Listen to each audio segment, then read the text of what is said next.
All right. Hello, race fans, hot rodders. This is Jim McHugh, and I'm talking to my good friend Robert Kelly. How are you, sir? I'm very good. How you doing, Jimmy? I'm awesome. We're so excited you're going to be our Comedian of the Year at the Boston Comedy Festival this year. Awesome. Who knew? Who knew how many years ago at the Dick Doherty's vault that someday Robert Kelly would be coming back, filling a, I mean, what aren't you doing? You're I mean, do you ever look back? Having sex with women. Are you at a point yet where you look back and go, "Wow, I'm really doing pretty good"? Yeah, it hits me when I park my car in my driveway. Okay. And I walk up, and I'm like, "Oh shit, I have a driveway." A long way from, I was looking at like trivia for Robert Kelly, and it said, well, I know that you live with Joey Carroll. That's a mutual friend of both of ours. But you also live with Bill Burr. But more than that, I live with Larry Rapucci. Pooch. Pooch, me and Pooch. So you came through the gauntlet of comedy roommates. It was Carol, then it was Maria Falzoni. Right. Well, she owned the house that all the comedians lived in. And then she kicked me out because I was. Oh, I didn't know you get kicked. You had to be really radical to get kicked out of there. She was not really, not okay. Her. Okay. I got kicked out and moved up to the third floor, which was, not done, no floors.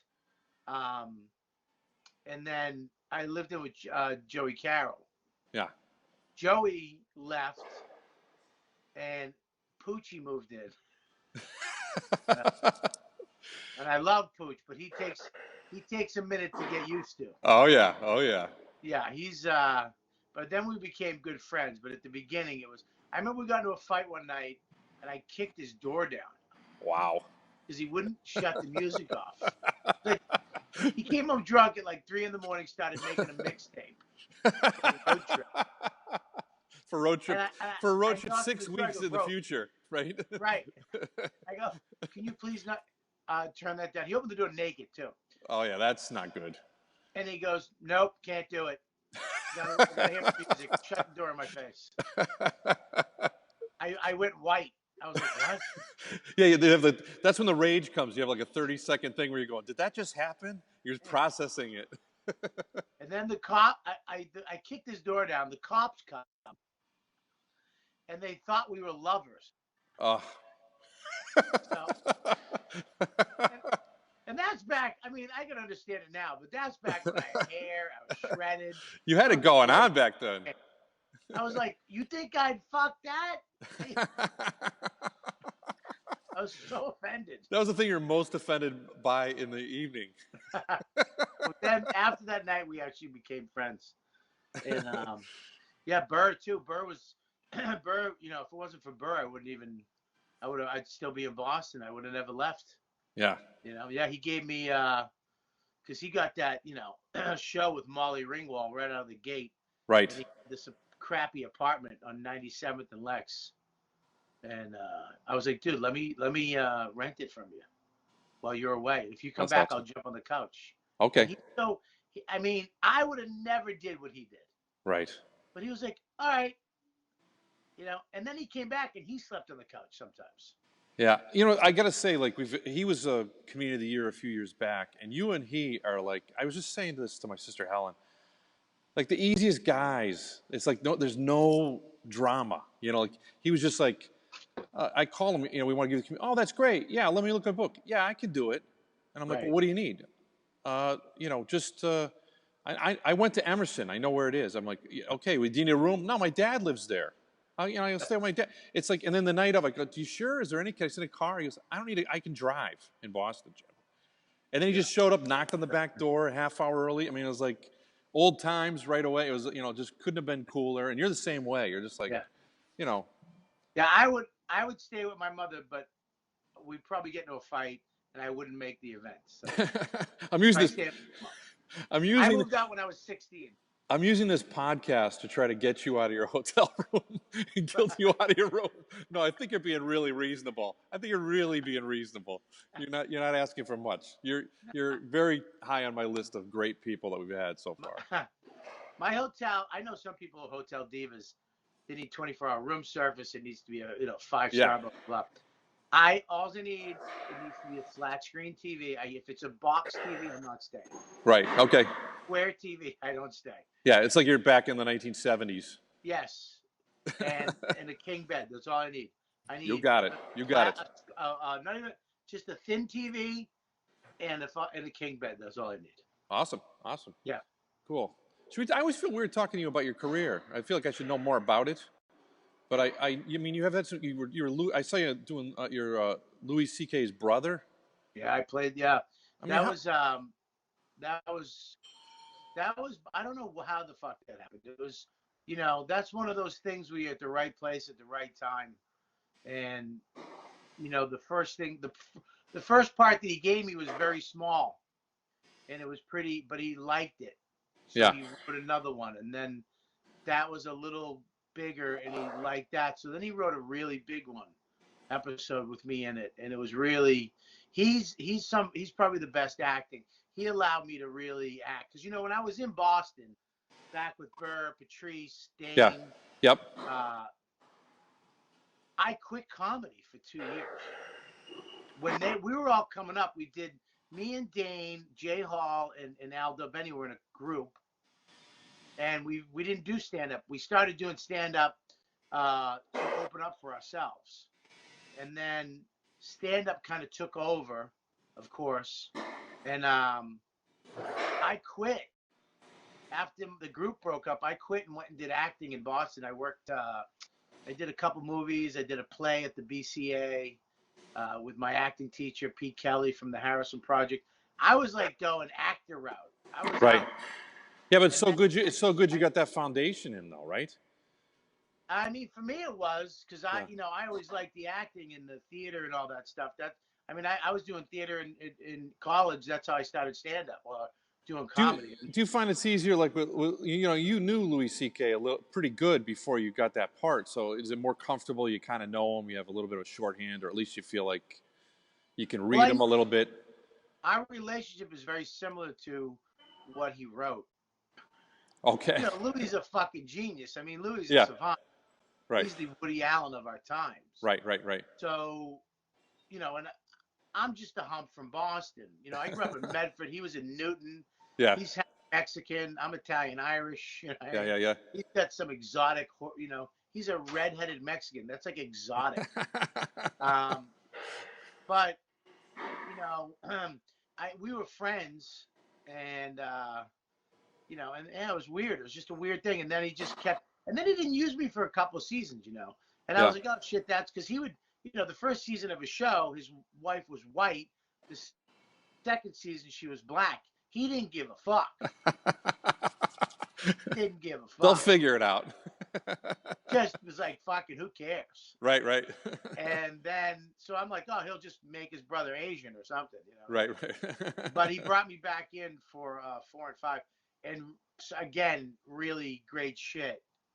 And some of my favorite stuff I've ever done, acting wise, has been with him. And it was crazy because, I was he was up for the Emmy and he won the Emmy. And I was I got a call from my wife. I was in A&P with sweatpants on, a dirty T-shirt, getting cookie dough and milk. And my wife called. She's like, "Louis just mentioned you in the Emmys. He thanked you." How great is that? Good. I go, you want whole milk or 2%? Now, in last year, you did the Sex, Drugs, and Rock and Roll show with Dennis Leary, or the drummer. Did you know? I know you knew him ahead. I know you did the Comics Come Home, the big. They do it like the Fleet Center now. And you're actually doing it this year, which is awesome. I've done it every year for the last 5 years, except for one.